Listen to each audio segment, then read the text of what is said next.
Big bang থিওরির কথা আমরা মোটামুটি সবাই জানি। এই মহাবিশ্ব, এই পৃথিবী কীভাবে সৃষ্টি হয়েছিল তার একটা সুস্পষ্ট ধারণা দেয় বিগ ব্যাং থিওরি। তো এই বিগ ব্যাং থিওরিটা 1927 সালে বেলজিয়ামের একজন ভদ্রলোক, একজন জ্যোতির্বিজ্ঞানী জর্জ ল্যামেটর, তিনি প্রথম এই বিগ ব্যাং থিওরির ধারণা দেন। তিনি বলেন যে মহাবিশ্বের প্রত্যেকটা জিনিস এবং গ্রহ, উপগ্রহ, নক্ষত্র, ছায়াপথ, এরপরে পৃথিবী সব কিছুই মূলত একটা বিন্দুতে ছিল এবং একটা মহাবিস্ফোরণ ঘটে এবং এই আজকের এই পৃথিবী থেকে মহাবিশ্বের অন্যান্য যা কিছু আছে সব কিছু তৈরি হয়েছে।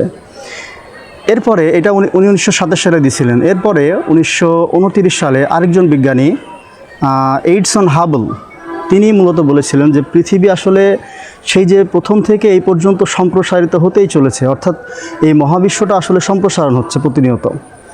তো এরপরে 1965 সালের দিকে দুজন বিখ্যাত বিজ্ঞানী হচ্ছে আর্নো পেনজিয়াস এবং রবার্ট উইলসন, মূলত তারা আবিষ্কার করেন কসমিক মাইক্রোওয়েভ ব্যাকগ্রাউন্ড বিকিরণ, এবং এটার মাধ্যমে তারা একবারে চূড়ান্তভাবে প্রমাণ করেন যে আসলেই জর্জ ল্যামেটর যে প্রথম থিওরিটা দিয়েছিল সেটা শতভাগ সঠিক এবং প্রতিষ্ঠিত সত্য।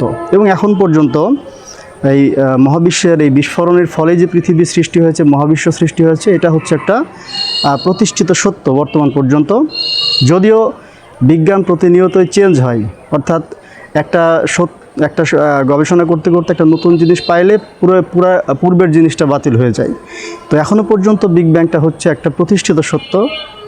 অথচ পবিত্র কোরআনে আল্লাহ পাক রব্বুল আলামিন 1450 বছর আগে এ কথা উল্লেখ করেছেন সূরা আম্বিয়া 30 নম্বর আয়াতে। আল্লাহ পাক বলেছেন যে কাফিররা কি লক্ষ্য করে না, আকাশমণ্ডলী এবং পৃথিবী সব কিছু ছিল একটা বিন্দুতে, অতঃপর আমি উহাকে পৃথক করে দিলাম এবং পৃথিবী সব প্রাণী সৃষ্টি করলাম পানি থেকে। অর্থাৎ এখানে আল্লাহ পাক বিগ ব্যাং থিওরির কথা সুস্পষ্টভাবে বলে দিলেন এবং বললেন যে পৃথিবীর প্রত্যেকটা প্রাণী সৃষ্টি হয়েছে পানি থেকে।